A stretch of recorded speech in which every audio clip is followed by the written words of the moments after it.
Hey everybody, it's Safi and Marco Dish Out on Movies, the only movie review show on YouTube to review movies in terms of food.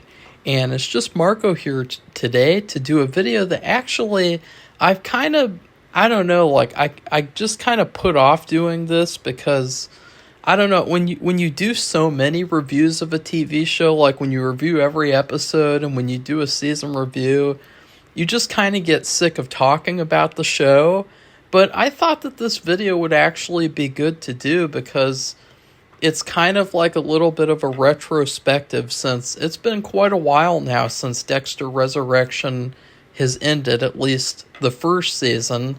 But I never did a character ranking, and I think that that's very out of character for me. And so I put out a poll and I asked everyone, would you like to see a character ranking for, these different shows? And people definitely wanted to see this. So I thought I would love to do this video. And I will say too, yesterday I was going to do a movie review. I was going to watch a new release movie, but I've just been kind of not really in the mood lately. I've been more focused on watching The Mentalist. I started The Mentalist this week, and I've already watched like 9 episodes, I think, like 8 or 9 episodes, because I've really enjoyed the show. I've really enjoyed the character of the Mentalist guy, and so I've been watching a lot of that show. And so that's why I haven't really been in the mood to watch like movies, is because I've been that's a show. That's a real show. You got 22 episodes a season, except for the last season. And I think that was a network show. And so that's a real show. That if you guys want to see what a TV show should be like nowadays, go back and watch The Mentalist, because it's a great example of old school TV versus modern TV, which is basically just glorified miniseries or glorified extended movies. And yeah. So anyways, this was actually an extremely hard ranking to do. It took me about 5 minutes, but it was really hard. Like, I look at this list and I'm really unsatisfied, just in terms of, like, I feel like the actors don't deserve to be where they are. Like, in terms of performances, I would do a much different ranking, but we're talking about the characters. We're talking about, did these characters live up to what they could have been? And to be honest, for the most part, they did not. They, I look back at the Dexter Resurrection season 1, and I feel like it's just a giant missed opportunity. I feel like even though it was really good, it could have been a lot better. And I think that it suffered because of how rushed it was, and because it was so short, and also because of the course correction that they did with Harrison. I think that the story that they did, not course correction, but the trajectory of his story, like where they took it, it was not good. And it was just kind of a giant, like, question mark, like, what is going on? Like, seriously? Like, the last scene of the season is him and this Gen Z mophead bitch, and they're eating a bowl of beans together. And it's like, seriously? Like, this is the... what is up with that? Like, seriously, like, when you end a TV season, you want people to remember where these characters left off. Like, let's talk about, like, I don't know if I want to spoil it, but Hannibal season 2. Ugh. At the end of that season, you knew where everyone, where they ended off. You knew their last moments. You saw, spoiler alert, you saw Jack Crawford, and his throat was bleeding out. He was grabbing his throat, calling his wife. You saw Alana. She fell out the window like she fucking deserved. And that was really satisfying. You saw Will. He was bleeding out all over the floor. You saw Abigail bleeding out all over the floor. You saw Hannibal in a plane going to Italy and just being really, really happy and satisfied that he killed everyone and he's a badass motherfucker. But you saw those last moments mattered. Those last moments of the season mattered. Because Brian Fuller, even though he was a piece of shit for what he did in season 3, he knew that he wasn't guaranteed a season 3. And so he wanted to make an ending that felt like an ending. And at the end of this season, I mean, you have Harrison, who, really should be like a very important character, and he kind of was, but his ending of the season is just, it's like mind-boggling. It's like, what the hell is this? Like, he's eating a bowl of beans. Why does he have to eat the beans? Like, just, what a stupid ending. What a stupid ending. And we're not to that yet. You guys see, I'm still angry. I'm still very upset. I need to adjust my panties right now because they're very crunched up. They're kind of tight. I feel really tight right now. Like Tuco and Breaking Bad, tight. Okay. Anyways, sorry guys. I just had coffee a couple of minutes ago, and so as you can see, I am wired up. So anyways, first off, these are the tiers. Kill Table Worthy is S tier. Staying Solid, which is, like staying alive, that is the A tier. B tier is the Had Potential. The C or D tier is Dumber Than Dexter Season 8 Finale. And the F tier is Urge to Kill. And I really should have just put The Urge, which it's pretty funny. But anyways, as I said, I had a lot of trouble with this list. The way that people are placed, it's really kind of, it's questionable. It's questionable because it's like, really? Like, it doesn't make sense when you look at it all at once. And so that's why I'm not going to show you guys all of it at once. I'm going to show you tier by tier so that you don't freak out, because I want you guys to get into my mindset so you can understand the intelligent logic and reasoning going on here. A lot of intelligence. And that's how you can tell, because I just told you it, which just shows how intelligent the thinking was that went into this list and this ranking. So, the bottom of the list is Urge to Kill, and right off the bat, let's just talk about the Gen Z mophead in the room. Okay, this character, I can't even remember, what was her name? I can't even remember. I just call her the mophead. I don't know what was going on. Like, halfway through the season, they gave Harrison a love interest, and she's a 10 out of 10.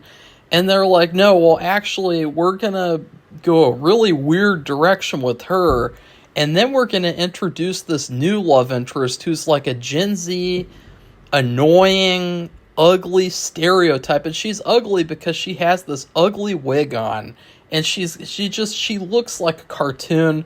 She looks like a character out of Teenage Mutant Ninja Turtles. She does not look good. She looks terrible. She's an obnoxious character. She's not interesting. She's not likable. She's not empathetic. She's not sympathetic. She's not, just everything about her I despise. And for some reason, I don't know why, it almost felt like, oh, is she going to be like a secret villain or something? Like, is it going to turn out that she's a villain or a killer, or she's helping some other killer? Like, oh, okay, that's fine. But like, no, I don't know what they were thinking. And so pretty much her entire character revolves around Harrison eating her out in every single episode that they're in together. And it's like, that's a very modern thing. It's a very modern trope. And it's very superficial. It's very cartoonish. And it's just not a good love interest at all. And next up is Harrison. I mean, seriously, this character got on my nerves. I thought that the actor was really good. I thought, this kid, he could be Spider-Man. He could be a great Spider-Man. But it's weird because they started off the season and they gave him this really interesting story where it's like he kills this date rapist and he might be on the trajectory to becoming a killer like Dexter. And then for some reason, they completely abandoned that. And then his character basically had nothing to do. And he got friend-zoned, and then he spent the rest of the season babysitting the friend-zone girl's child for her, and then also eating out the Gen Z mop head. The only thing that I liked that he did the whole season, basically, is that he helped Dexter in the finale. I thought that the finale was very solid. It was very satisfying. And it was just cool to see them work together and to see, like, him help Dexter out. And but I really do not like his character at all. You could cut him out of the show entirely, and I legitimately won't care. Because they just didn't do anything good with this character. Like, everyone wanted to see him become a killer, and he's just gonna flake around, and it's like, okay, I don't give a shit about this soap opera Lifetime movie that he has going on. And then next up in Urge to Kill is the landlord of the friend zone girl. The landlord, I think that everyone hates him. I mean, he was a character that was meant to be hated. Like, we didn't even get to really see after he had his Christmas Carol moment where Dexter threatened him. We never got to see him change, like, on screen. So he was still kind of like, very, very one-dimensional and evil, and like there's nothing really else to him at this point. And lastly, the last character in the worst tier is Uma Thurman as Charlie. Her character was basically like a glorified cameo. She really didn't have anything interesting to do the entire season, and she was very one-dimensional. She didn't really have anything interesting going on at all, and the finale was so retarded because, like, this character knows that Prater spies on everyone, and she knows that he doesn't like to not know about the people that he, works with and watches and such. And yet, for some reason, she's surprised because he dared to spy on her and to find out all of her information. Like, it just makes no sense at all. And so, this bitch, she just leaves. She literally just leaves the show, and it's just so stupid and dumb.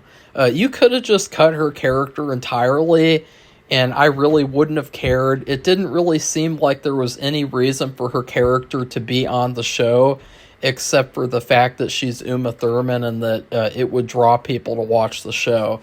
So now, we are moving on to the D tier, Dumber Than Dexter's Season 8 finale. First off, we have Blessing's mom, and let's just make this like an umbrella ranking, an umbrella character. Let's just put not Dexter. Let's put Blessing's entire family, his daughter, the daughter's fiance, boyfriend, whatever he was, and Blessing's mom. Let's just group them together and put them in the D tier, because there wasn't really any point to them at all. There was never really anything interesting that happened with them at all. And then finally, the last character in the D tier is Dexter's father. His character, he was fine. He didn't necessarily irritate me a lot, but there were a lot of cringeworthy moments, like, where he just kept on coming back and coming back. And this isn't even him. This is just a ghost. And he's on the show, like, so much, to the point of where it's almost kind of cringeworthy. Like, there's a scene that I've talked about before over and over again where you have Dexter and Harrison, and they're both wearing suits, and they have this shot where Dexter's father's standing next to them. It is just so cringeworthy because it's just so dumb and so cheesy, and it's just like, why is this guy there? Like, I get what they're trying to do, but it doesn't really work at all. And I wish that he wasn't on screen as much, because also he never really had very much emotion. Like, I get that he's a ghost, but he never really had very much of, like, character moments where he got upset or where he got, like, excited or anything. Like, there was, like, a bit where he got really obsessed with Dexter not separating his kill life from his personal life, which was just also kind of a cringeworthy story.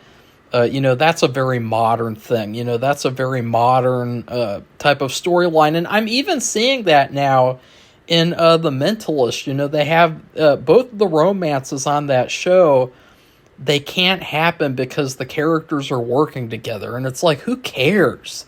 Like, who the fuck cares? Like, why has that become, like, such an obsession with people? And so you had that in Dexter Resurrection. You had Dexter and Mia, and they were going to have a romance, and then the dad really got upset about that. And so it was kind of gay. The dad was kind of gay. He had this kind of weird fixation on Dexter. Like, it was almost like a Leave It to Beaver episode, where the dad is, like, upset that his son has found friends. He's upset that his son, Dexter, is, like, having a good time. And so Dexter did not even take a shower with Mia, and it's like, what's up with that? So now we get to the have potential tier. These are characters that it doesn't matter if they were really good or really bad. It just matters that they have potential. Number one is, I don't even know the character's name, but he's a character from the old Dexter show, and apparently he might come into play in season 2. Next up is Claudette's partner. He was actually kind of nice. He was fine. He was like a, generic police show character, and he never really had anything to do this season except for he had, like, a nice dancing scene with Claudette at the end of the season, and so maybe they'll get into a romance next season. I don't know. And then next up is Leroy. Is that the character's name? The Neil Patrick Harris character, the tattoo killer. This character, he comes on screen, and you're thinking, this is Neil Patrick Harris. Like, what are they going to do with him? It's obviously going to be very interesting, but it's actually very quick, and he was almost kind of a red herring, because they brought him on and then they immediately killed him off, and it was just kind of like, oh well, that was kind of a waste. I mean, it was a waste of him as an actor, because and I just felt like, in general, I got the feeling, as soon as I saw him get killed, I got the feeling of, even though it was really good, I got the feeling that the show doesn't really do justice to these killers. Like, we don't really get a lot of development with them. We don't really get a lot of meat with the killers. We don't get a lot of substance. They just come on, you get to know them a little bit, and then they get killed. And there's just something kind of unsatisfying about that, to be quite honest. And then next up is the friend zone girl. This girl, she's a 10 out of 10, and it's really unfortunate, because she was like a solid love interest for Harrison. She was great, and then they just completely write her off the show. She friend zones Harrison. It's really embarrassing. It's really kind of cringe. And then he spends the rest of the season babysitting her child for her. And it's just like, why did they do that? Like, what? They really wasted her a lot. I mean, she's not like a great actress that will draw people to the show, but like the character that they set up, it almost feels like they had a storyline in mind for Harrison to become a killer and for him to get with her. And then they completely abandoned that in the second half of the season. And it's like, why did they do that? It's just so dumb. It's so bizarre. And to be honest, season 2 is really going to suffer because of what they did with Harrison's story. Because I mean, what is even Harrison's story going to be? I mean, what it just being around for Dexter? Like, who cares about Harrison's story anymore? Honestly, like his it just that was a disaster. Sorry, guys, it just was a huge disaster. And if you don't think it was, then you're being disingenuous. And then next up would be what was this guy, the Gemini killer? Yeah, great actor. He gave a great performance, and they did have some great scenes with his characters. But this character was very, very much like wasted. They brought him on, and he was like another red herring, to where they had a big twist. Oh, Dexter thought that he killed the Gemini killer. Well, the Gemini killer had a twin. Ooh, that's a really good twist. And then in the next episode, the other twin immediately gets killed off. That was extremely, extremely disappointing. It was a huge letdown. I feel like the Gemini killer could have been a villain for a whole season. I feel like he was that good of a character. And it just... I thought that was a big letdown. And then last but not least is Angel Batista. I mean, come on. This character, he gave a great performance. And I'm not denying that he had great moments, he had great episodes, but they really, really undercut his character. I just feel like he suffered because of the length of the season. I wanted to see more cat and mouse game between him and Dexter, and I feel like it was a letdown because we didn't get to see a lot of that. It was just a couple episodes and then he's dead, and it's like, well, that's kind of disappointing. But the good thing was that when he did die, his death had weight. His death had a lot of weight to it. And they didn't just treat it like, oh, well, a character got killed. They treated it like, in a very realistic and kind of poignant way that I think was a great addition to the show. So now we are in the tier that I'm kind of embarrassed about, which is Staying Solid. This tier has characters that really don't even deserve to be on the list, and also characters that deserve to be in like a C tier. Sorry, guys. Number one is the backseat killer, or the Uber killer guy. He was fine. He served his purpose, and he didn't need to be on screen any longer. And then next up is I don't know this guy's name, but Chang or Ang or Lee. I don't know his name, but he's a character from the original show. And again, he was on screen for like 2 seconds, and he served his purpose, and fans got to, masturbate to the fan service because, they get to see the characters from the old show. And then lastly, for the cameos is Dexter's brother. And I have not seen the old show still. I'm actually more interested in The Mentalist right now, but this character... He was fine. I mean, he really didn't do anything for me. I mean, I thought that he was okay. I mean, he was just there for like 2 seconds. And it was kind of a nice change of pace to have another person's ghost haunting him. And I will say, going back to Angel Batista, I think that having Batista's ghost haunt Dexter would actually be a really good substitute for the dad, because I feel like there could be a lot of great and interesting interactions there between the two characters. Next up is Blessing. This character was another kind of like question mark. I mean, he's a great actor. He was obviously a very charismatic character. But again, he didn't really do much the whole season.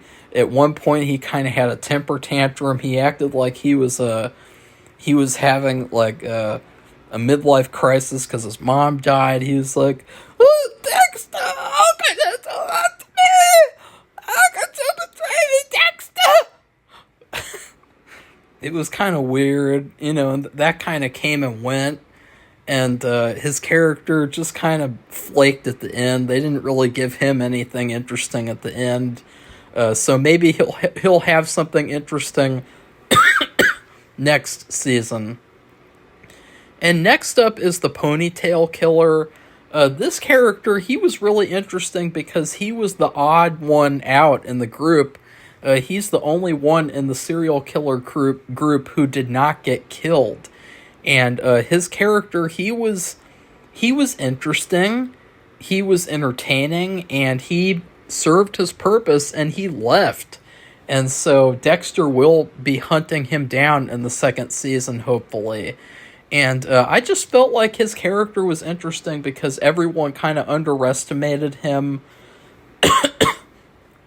and then he escaped. And it's like, well, oh, that was surprising. Nobody expected that. Everyone expected for him to get killed and for him to just be kind of like a joke, one episode off villain.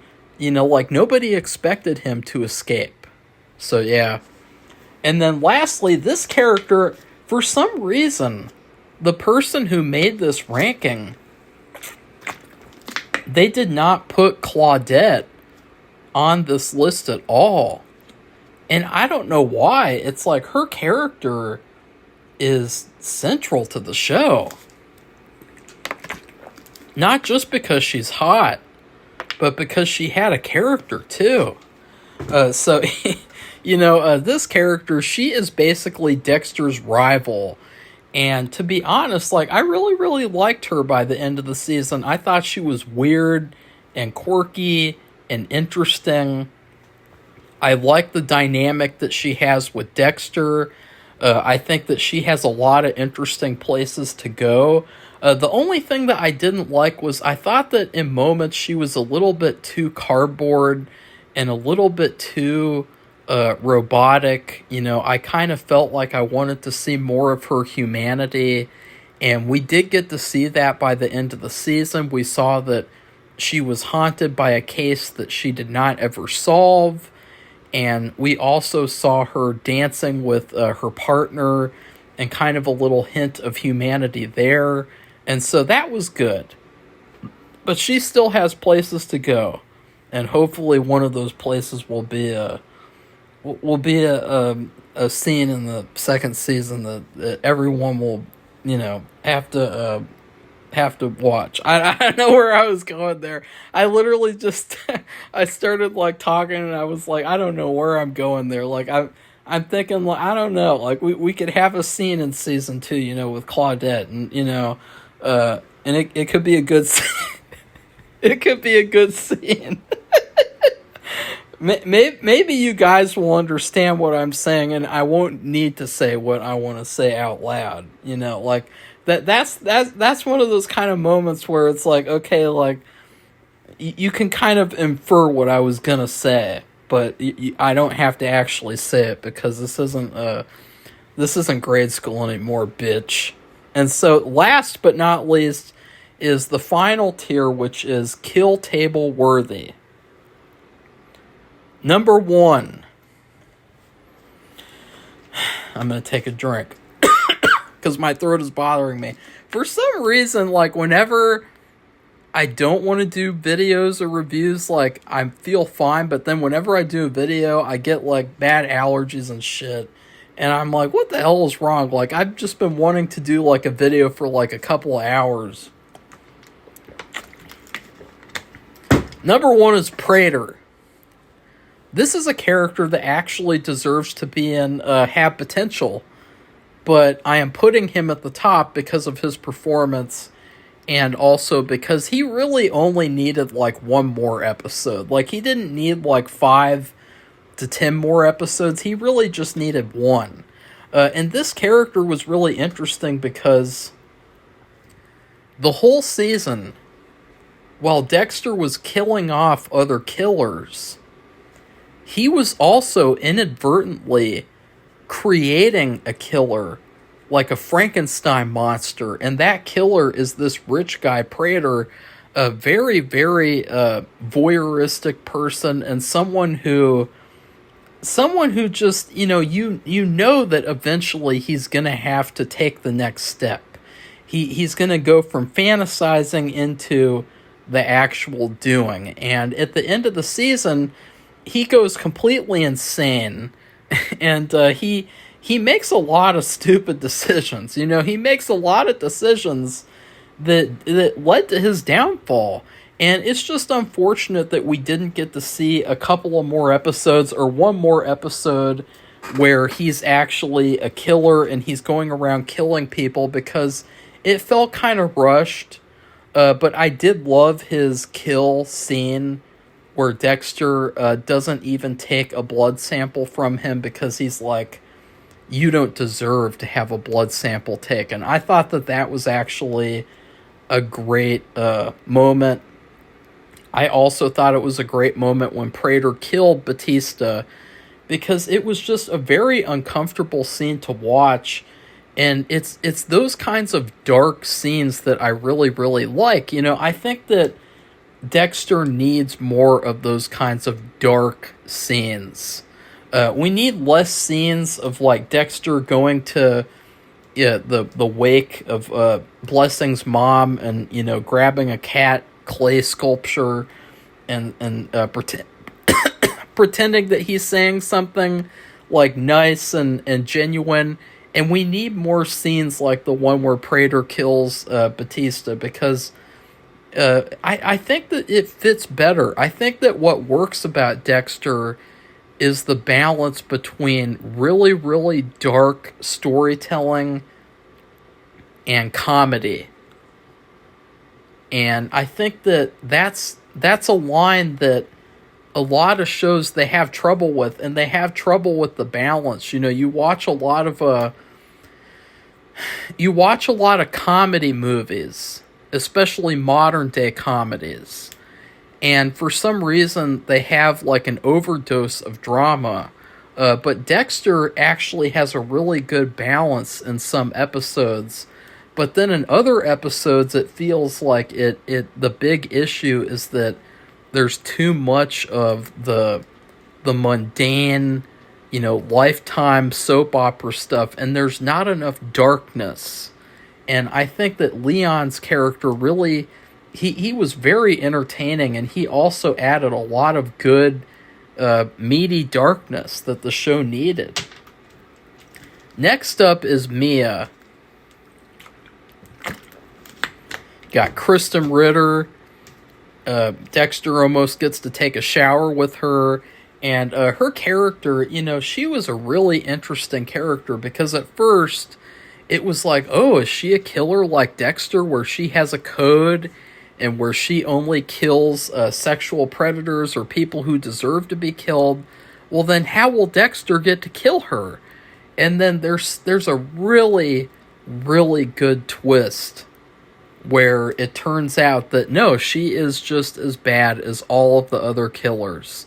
And she will kill people even if they aren't evil or bad. And so I thought that was such an interesting layer that they added to her character. And it made her character a lot more likable, actually.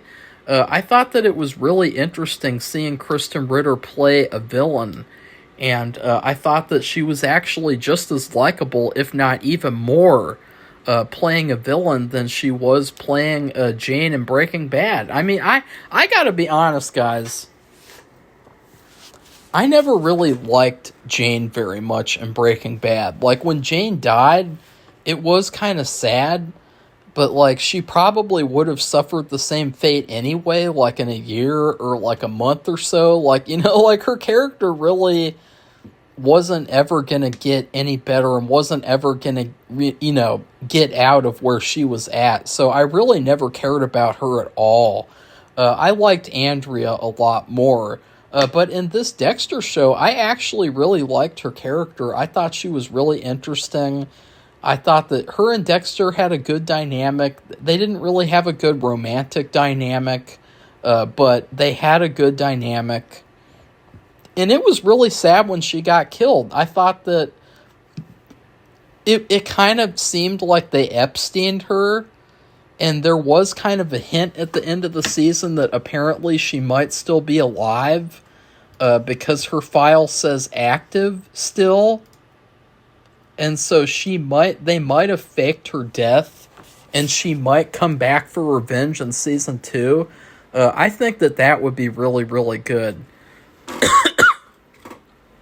So lastly, we have Dexter himself. Obviously, he is the character that makes the show. This is a character that I think he is so interesting. He is so likable, even though he's a serial killer. And another thing is, I think that the main appeal for me is that it's really interesting to see how he's going to get out of these bad, intense situations. It's really interesting to see how he's going to outsmart people. It's really interesting to see how he's going to escape certain situations, like the final episode where he's basically in an escape room and he has to figure out how to get out before he dies, before he suffocates to death. Really, really, really cool.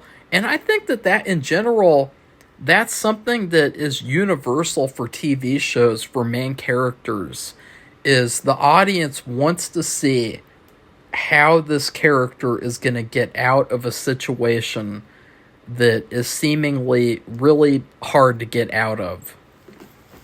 I also think that his character was interesting this season because he actually spent a lot of the season saving people and not just killing people. Like, he almost saved, like, one person per episode.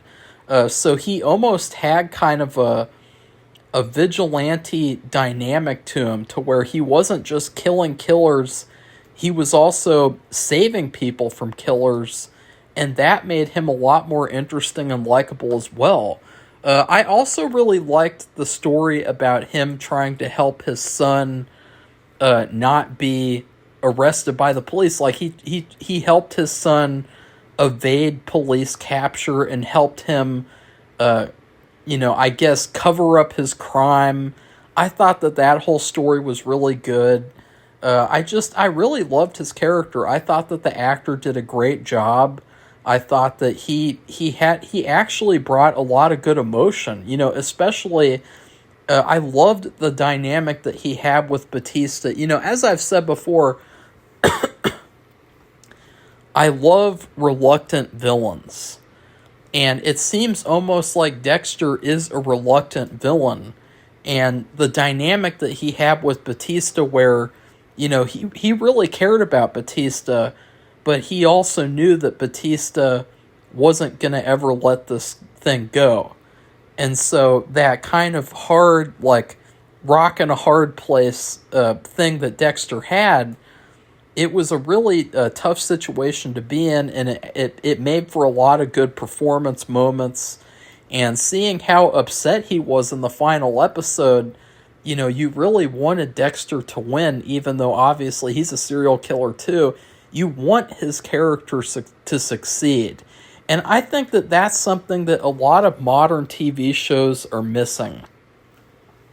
A lot of modern TV shows, especially Better Call Saul, they won't let you root for the main hero for some reason. Like, they'll have like a main protagonist who is like really, really likable, and then for some reason the writers are treating that character like they hate him. And I've been listening to all the commentaries for Better Call Saul, because I am going to be doing a video compilation and also just a video reflecting on the show. And it really feels like, especially now in season 4, like any time that anyone says anything that's in favor of the main character, the showrunner, Peter Gould, he will come on and he will be like, ugh. And, he will be like, That fucker deserved it. He deserves what he gets. He's a piece of shit. He deserves all the bad shit. You know, like, and it's like, why would you make a show or a movie about a main character that you despise and that you hate with a passion? Like, you gotta find something about them to like. And you can't have, like, a bias against them, too. Like, if they made a show like Dexter, where basically the whole show is just him suffering consequences for doing what he does, no one would watch that show. No one would like that show. And for good reason. Like, why would you want to watch a show about a main character who gets unfairly treated by the writers? And so I really like the fact that they didn't do anything to disparage Dexter and his legacy and his character, and they treated him with respect. A lot more respect than they treated Harrison. So anyways, that is my character ranking for Dexter Resurrection Season 1. I know that some people are going to be like, Marco, why did you betray me, Marco? You know, like, I know that this list is a little hard to comprehend, because it really, to me, it's disappointing, because looking back, it really feels like from this list that the show wasn't very good. But the show was very good. That's the thing. It's just that it was very rushed, and a lot of the best characters, they did not get the due that they deserved. And then in terms of Harrison, I don't know what his story even was. His story was just crap. So they just kind of ruined that. So that was kind of like an extra thing.